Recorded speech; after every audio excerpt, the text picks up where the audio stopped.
just like to ask that we just observe a moment of silence for everybody who died of embarrassment when that rap video played.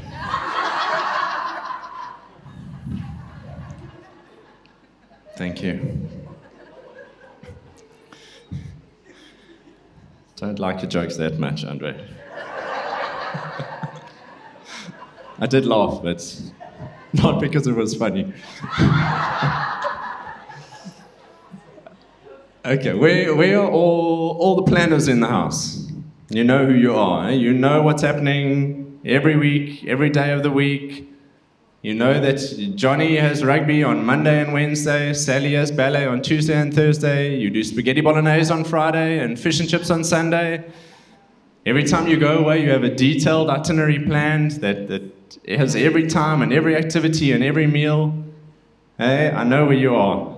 I know you. Yeah, they walk among us. How many of us have ever been in a situation, though, where things haven't gone quite according to plan? I'm sure there's a bunch of stories out there that are quite amusing.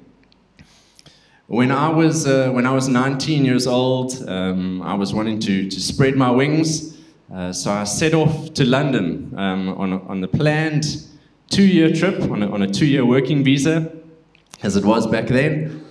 And now when I say I planned to go, I use that word very loosely, because I arrived there with no job and no accommodation, and I went over with a friend from school who had very recently announced that he was a homosexual.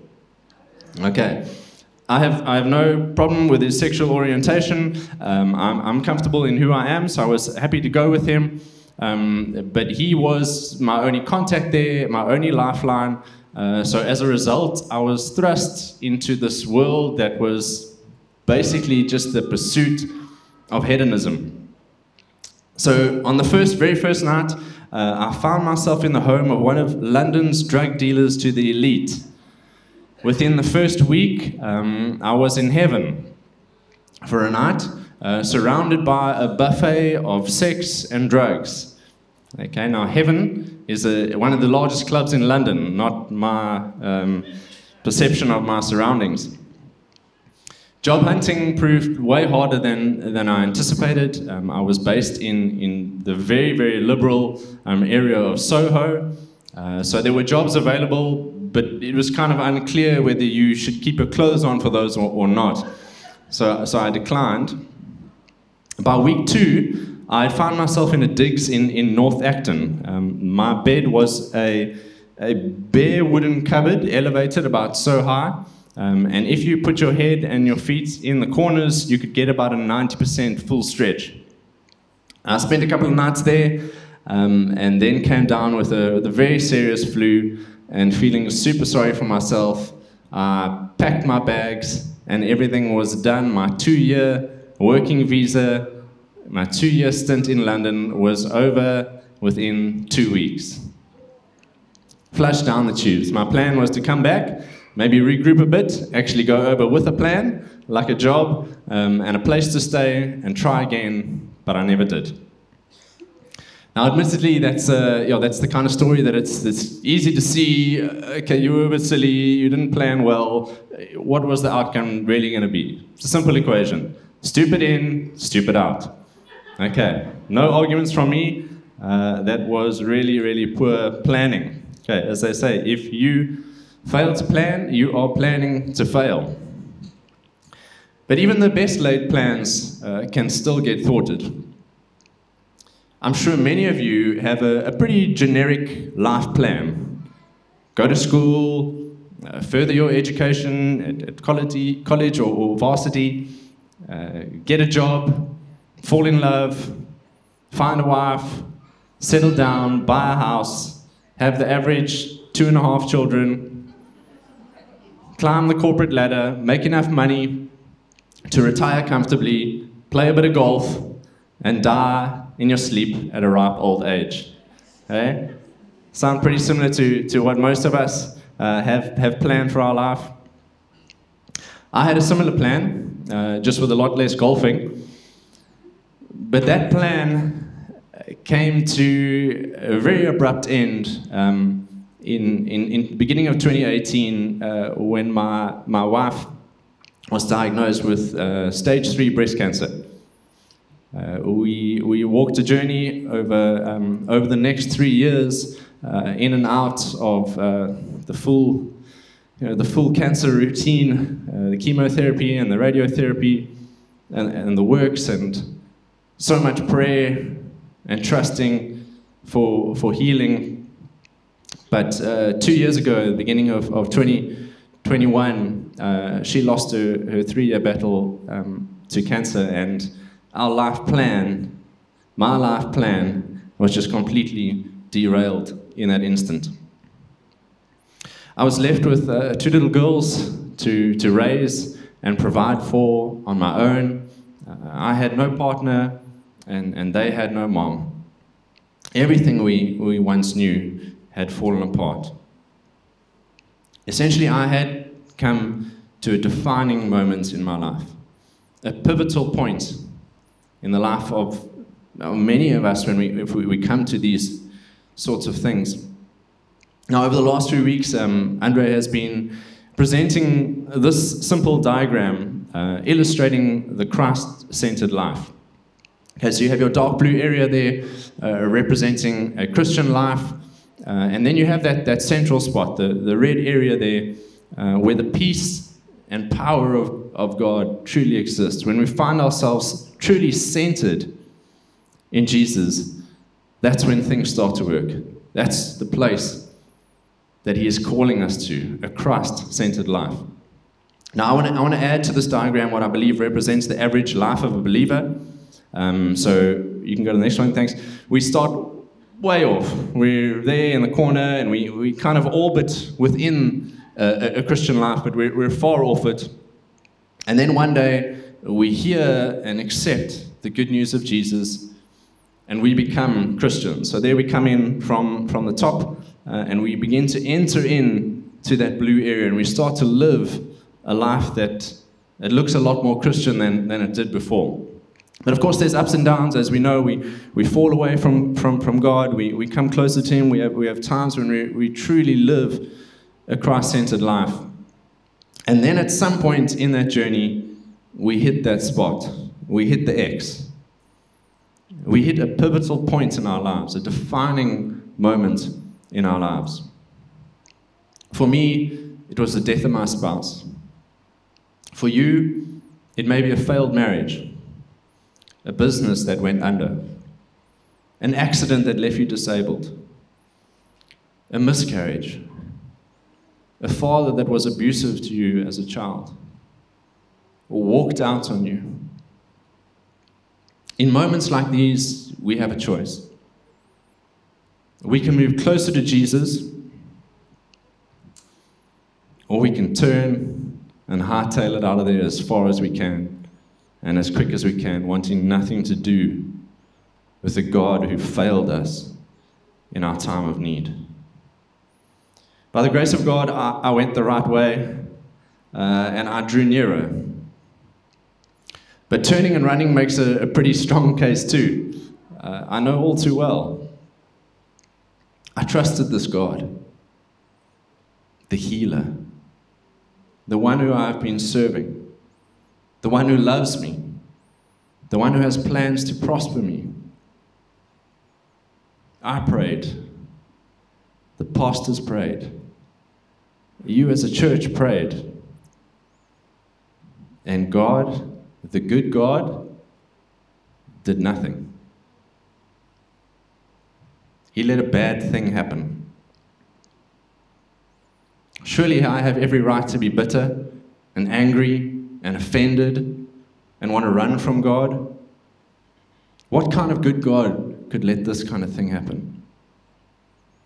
You know, we have this tendency to judge God's love based on our current situation. If things are good, we must be walking in His favor, walking in the love of God. But if things are going bad, we figure that God has deserted us. He's left us. He's not really all that good. But what if we just don't get it? What if our definition of good and God's definition of good are different?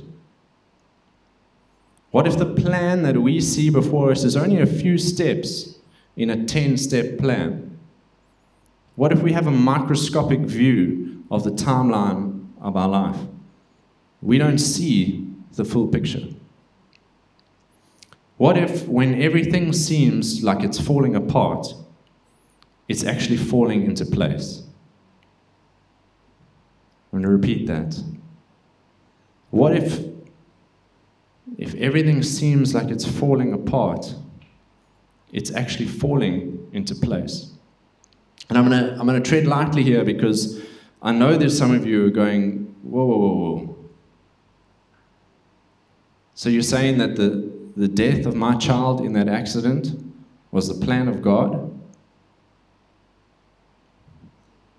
That it was God's plan for me to be abused like that? That it was part of God's plan for my husband to be unfaithful to me? Well, no. He didn't plan it, but it's part of his plan. I'm going to repeat that too. He didn't plan it, but it is part of his plan. You see, God had an original plan. And it was beautiful. And it was perfect. He wanted us to live alongside of him in perfect harmony. But sin came into the world through Adam and Eve. And as a result, we live in a sinful, fallen, broken world. We live in a world that is not according to plan. And as a result, we are subject to sin and sickness and disease and death. It was never God's plan. This is not what he intended. But God is the ultimate chess player. He is always one move ahead. Whatever comes, he counters. He takes both good and bad and uses it for his redemptive plan for each of us. How can I say this? Let's look at our key scripture for this morning. It's Romans 8, verses 28 to 29. And we know that all things work together for good to those who love God, to those who are the called according to his purpose. For whom he foreknew, he also predestined to be conformed to the image of his Son, that he might be the firstborn among many brethren. Okay, let's go back to verse 28 and just break the scripture down a little bit. We don't get very far before we hit the words, we know. So this letter was written by Paul to the Christian church in Rome. So he's speaking to believers, saying we know that all things work together for good. How do we know?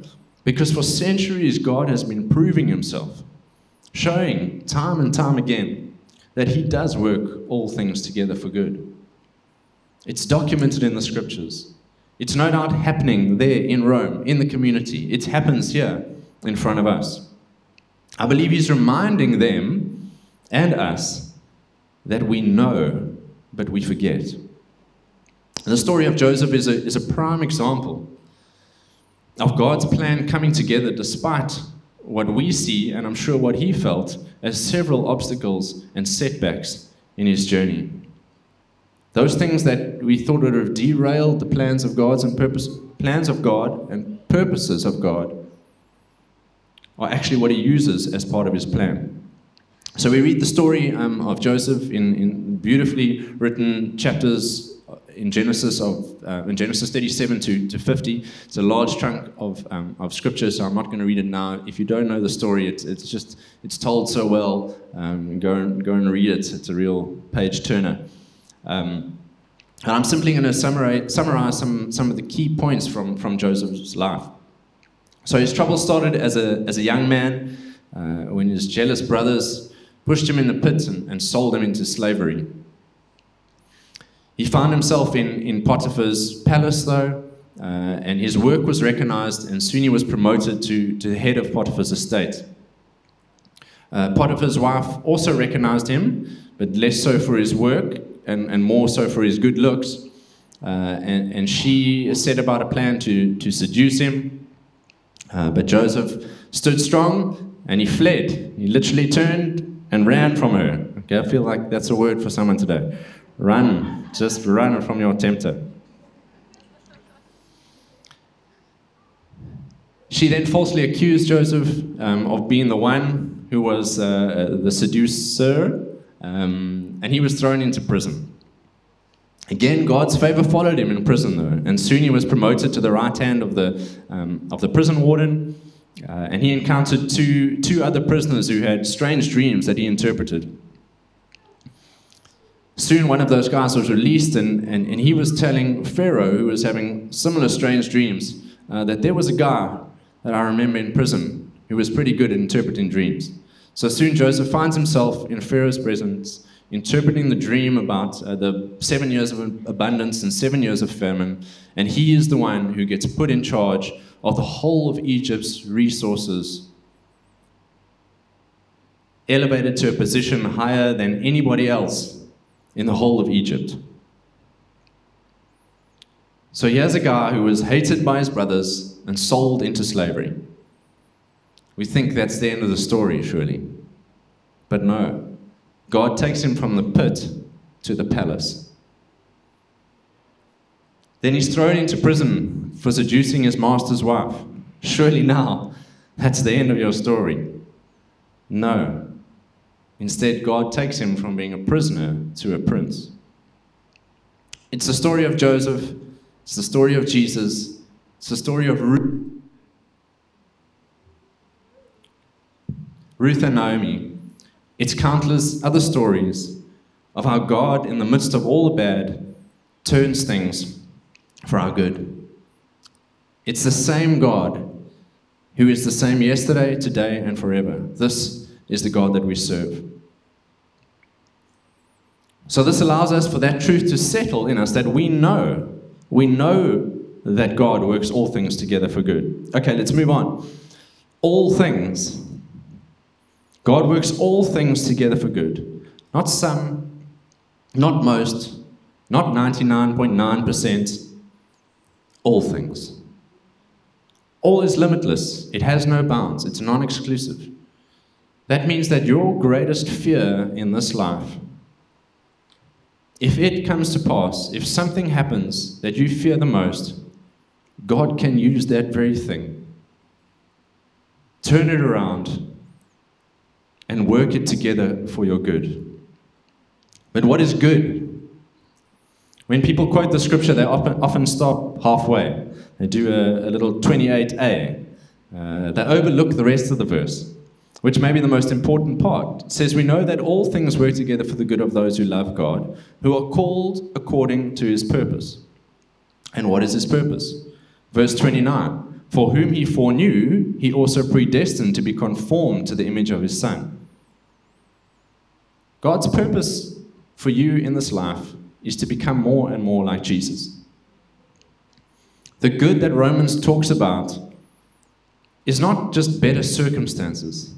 This is not a transactional thing. For every bad thing that happens, a good thing happens. It doesn't work that way. It's not an equation. The good of Romans here is God making you a better you, becoming more like Jesus. That's the good in your life. Being changed and transformed into the image of Jesus. God's plan is taking all these moments that make up your life, good, bad, ugly, happy, pretty, all of them. He takes them all and he uses them as an opportunity for each of us to become more like Jesus. C.S. Lewis offers up this beautiful metaphor of God's work in our life. We are, not metaphorically, but in very truth, a divine work of art, something that God is making, and therefore something with which he will not be satisfied until it has a certain character. Here again we come up against what I have called the intolerable compliment. Over a sketch made idly to amuse a child, an artist may not take much trouble. He may be content to let it go, even though it is not exactly as he meant it to be. But over the great picture of his life, the work which he loves, though in a different fashion, as intensely as a man loves a woman or a mother a child, he will take endless trouble, and would doubtless, thereby give endless trouble to the picture if it were sentient. Okay, sentient means to feel something. One can imagine a sentient picture, something that can feel, a real, alive, a picture that is alive, after being rubbed and scraped and recommenced for the 10th time, wishing that it were only a thumbnail sketch whose making was over in a minute. In the same way, it is natural for us to wish that God had designed us for a less glorious and less arduous destiny. But then we are wishing not for more love, but for less. Isn't that beautiful? You and I are the pinnacle of God's creation. We are His masterpiece. He takes time with us, makes sure we are just right. We're not a quick sketch, not just another quick sketch for a child. He takes time, corrects each stroke, scrapes a bit of paint off that he doesn't like, puts a bit back on, a brush stroke here, molding us, forming us the whole time. It's a hard process. It's something that we feel. We are sentient beings. We are that sentient picture. We feel it every time we get scraped, every time something gets added. But if we wish that away, we are asking not for more love from God, but less. Why would we do that? Why would we step outside of God's love? Then there's one thing left to look at back in verse 28. It's the foundation on which this promise rests. This promise is not for everyone. A lovely, encouraging verse, let's send it out to everybody who needs hope, who's in a dark place. There's a pre-qualifying statement here. God works all things together for good for those who love Him. That's the qualification here. For those who love Him. To those who have been called and actually responded. To them, goodness is coming. To them, God is working all things together. To them are being conformed to the image of Jesus. With many scriptures like these, they often culminate in eternity. We read them and we say, "Yeah, that's great.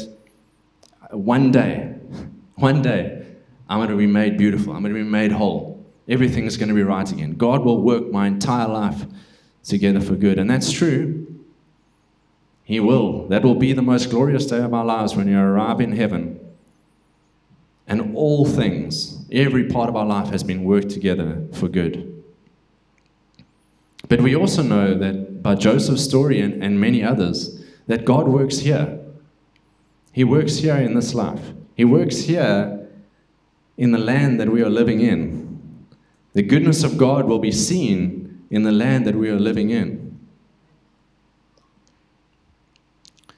So again, there's no formula. This is not a good for bad thing. It doesn't always happen. It won't always happen that way. And the question for us, the challenge that we need to ask ourselves is, will we still love? Will we still love God even if my circumstances don't change? Even if it's only in eternity that I will see the goodness of God. Will we still love Him? It's a real test for our love of God. Will we endure what we're currently going through? Will we be able to endure, continue with the pain of loss, of hurt? And what if that's still to come in your life? I hate to say it, but I must. You will come across that pivotal point, that defining moment in your life. All of us will face loss. All of us will face death. What's going to happen at that point? In this past year, I've had the entirely undeserved privilege of getting a glimpse into the way God works all things together for good to those who love Him. Shortly after Kim passed away, we had neighbours just behind us who were getting a dog from the SPCA, and they sent an inspector around to check the premises. And they found that the wall between us was just a little too short. So After some discussion, we agreed that they could put up just a section of fencing above our wall all around to meet that requirement.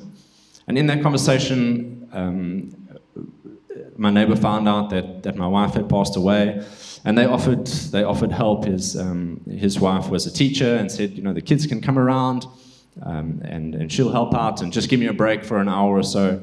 And from that day, the girls have been hopping over the wall for at least an hour a week for the remainder of, for the last few years, last year and a half. So much so that there was a ladder put up so they could just quickly hop on over. And it was just an amazing thing. They were so excited about heading over to Auntie Debbie and having tea and cookies with her. But unbeknown to me, my neighbors had 2 daughters. They were both out of town. One was still studying and one was a teacher. But they would come back during school holidays and on the odd weekend. And the girls soon interacted a bit with them. And I started to hear about Hannah and Rachel. And it was one day in an exchange of kids. I'm not sure if they were coming over or going back. But I laid my eyes on a gorgeous brunette by the name of Hannah. Things were very foggy for both of us in those early days. I think we were both somewhere in the clouds. But one thing that I clearly remember is just the faintest twinge of hope in my heart. I had this question that I just couldn't suppress. This question of, could it be? Could it be God? Could this be something here? And we began communicating on and off, and we discovered almost an inexhaustible list of similarities between us. We love the outdoors and forests and mountains. We had a very similar taste in music. We shared similar beliefs and topics on the big things in life. We laughed at each other's jokes. And we were real and raw and honest with each other, and we could feel that there was some sort of connection. And more, we just got a very real sense that each of us was the puzzle piece that the other one had been looking for. So Hannah moved back to East London at the beginning of last year, following a plan that had nothing to do with me, but it afforded us the opportunity to give us a go last year sometime. And on the 6th of January this year, I asked her to marry me. And come July, she will be my wife. Which means she said yes. I stood up here one Sunday and publicly asked the questions that I'd been asking to God. Is there someone else? Or who is this person? Who's going to come into a ready-made family and just be an instant mom? Who's going to love my kids the way their biological mom did? And God must have just been smiling the whole time. In Hannah, I've just found so much more than I could ever ask. She's smart and funny and thoughtful, incredibly kind and caring. She's deeply loving and captivatingly beautiful. I believe all along that God was preparing her for me and me for her. This whole time He was molding me and molding her through the good and the bad of both of our lives. So that when we met, we were the exact people that we were meant to be for one another. We've discussed several times that if we had met probably any other time, it just wouldn't have worked. There wouldn't have been an interest. There just wouldn't have been something there the way it is now. I was not the person that I am today at any other point. For 11 years, I lived next door to her and her family, and not once did I even lay an eye on her. And we've traced several other links to places we've been together, possible overlaps, and not once did we meet. I'm sorry, but you cannot tell me that God doesn't have a plan. As much as I know you guys care about me, I think you care way more for my little girls, and that's I'm happy with that. You can stay that way. So how are they? How have they taken to Hannah coming into our lives? Very simply, with great excitement, joy, and love. It's incredible for me just to see them interact. They crave time with her. They randomly come up to her and kiss her and show affection to her. They more often want to be with her than they do with me. I'm also okay with that. They literally mimic some of her behavior. And early on, my youngest Ella started to call her mom. From very soon. We knew we were going, so luckily it was okay. We told them there is under no circumstances do you have to be forced or feel the pressure to call Hannah mom. But she just took it very quickly. And my eldest, who turned 9 now a few days ago, she was a bit slower, and she said, "When you get married, Dad, then I'll call her mom." And actually, from her birthday weekend on the 5th of Feb, she just started to call her Ma and Mom and Mama. It's just a beautiful story of redemption. To see that happen, to see how God has worked all things together for good. And I tell you, He can do the same for you. You cannot tell me that God doesn't have a plan and that He doesn't love us. I spoke to someone just this week who told me that what I had walked through had been his greatest fear, to lose his spouse, to lose a loved one, to lose one of his family. And I wish I could turn around and say to him, it's okay, you'll be fine. The truth is, you're not. It hurts. It sucks. Death is terrible. It brings incredible heartache. It's traumatic. And unfortunately, we're all going to walk that road if we haven't already. But the good news I'm presenting today is that we don't need to fear. For those of us who love God, the plan is still in place. God isn't pivoting to plan B in your trial. This is still His plan A for your life. And the plan is good. He's made allowance for every trial and everything that is coming your way, and His plan is to turn those things for good. The only question that needs answering is, what are you going to do at those pivotal, defining moments? Are you going to run towards God or run away? A.W. Tozer says this: outside of the will of God, there is nothing I want. Inside the will of God, there is nothing I fear. I concur. What do you want outside the will of God? What do you think there is outside of the will of God that's going to satisfy you? Where are you running to? Inside of the will of God, there is nothing to fear. Even your greatest fear is nothing to fear, because God is going to take that thing and He is going to use it for good. He will turn all things around. We need not fear. Having walked through this storm in my life and by the grace of God been able to weather it well, I believe I've learned some stuff, and I don't think I've actually ever shared some practical points on how to walk through a storm from my perspective. This is definitely not a blueprint, just some things that I've learned that I'd love to share with you. So number one, stay close. Commit to staying close to God, even when you don't understand. I didn't understand. I didn't understand why this was happening. Put your trust in Him. Believe He's still working. Believe that He is working all things for your good. Declare that when it seems like everything is falling apart, it's actually falling into place. Stay with the plan. What's the risk of running from God? You could miss His master plan that He had for you the whole time.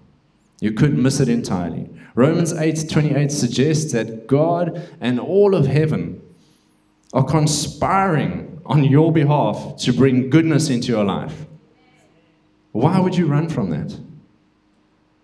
It's like hosting a surprise party. Someone has a surprise party at your home, the most lavish banquet, the best party you have ever been to in your entire life, and you don't go home.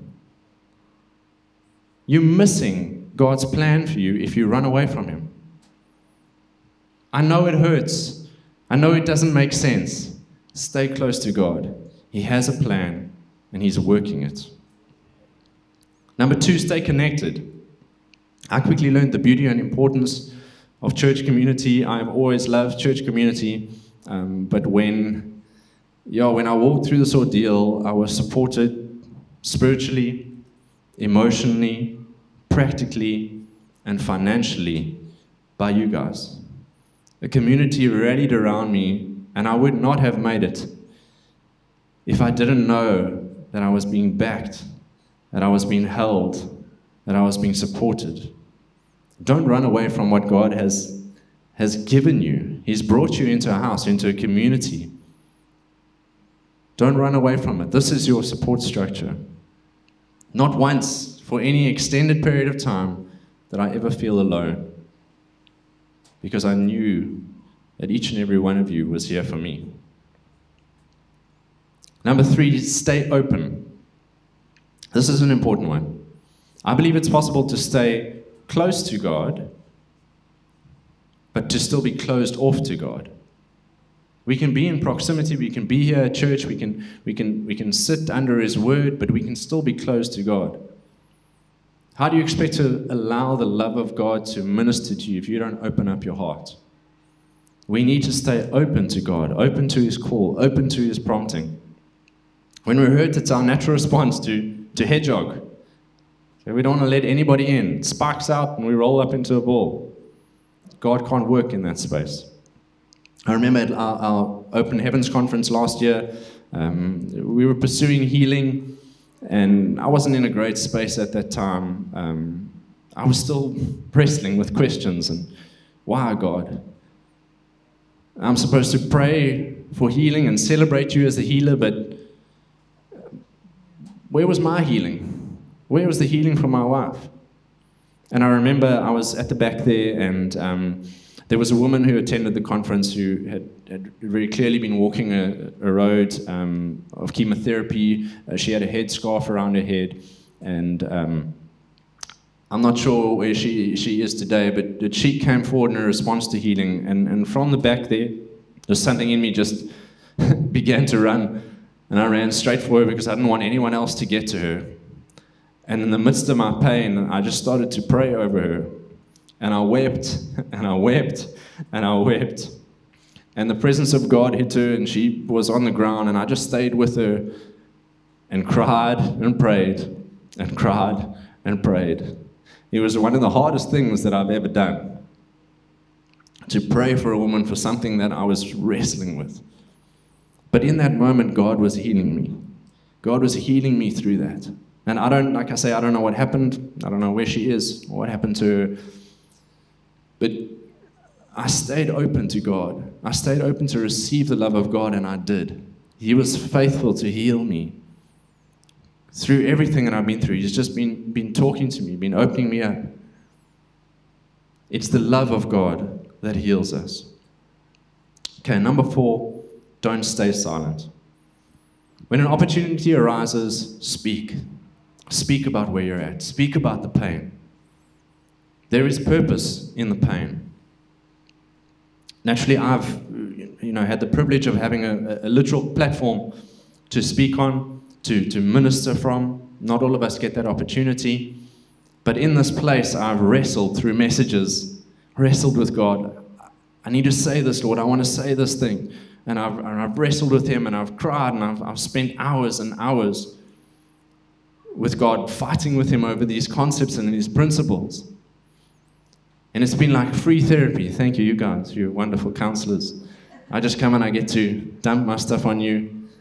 And in the process, God has been healing my heart and I've been working through it. Grab some of your closest friends. Grab some of your family. Surround yourself with good people, people who ask questions. Ask how you're doing. If they don't, just tell them. Speak through. I would regularly sit with people and just say, these are my frustrations. These are my concerns. These are my victories. This is what I can celebrate. I'd cry with them and say, I'm hurting, and this is where I'm at. Be real. God can meet you in that place. God loves you, and He has your best interests at heart. He has a plan and a purpose for your life. He wants to see you made whole. He wants to see all things being made new. So the choice is yours. Plan A, or whatever other plan you think you've got. What are you going to choose? Are you going to run to God? Because I want to tell you that you need to make that decision now. Because something might be coming in your life. And you might be tempted to run from God. But what is there outside of the will of God that you are going to run to? All of heaven is conspiring to bring goodness into your life. Instead of joining the world in the song of, if God is so good, how can He let these bad things happen? Why don't we change our tune and say, if God is so good, what good can I expect to come from this situation? I am looking for the goodness of God in this situation. Lord, what are you going to bring into my life? Because you are the good God. You are the God who works all things together for good. And I expect goodness to follow after me, to come after me. The devil is trying to pull you way out of God's plan. But all of heaven is fighting on your behalf for goodness.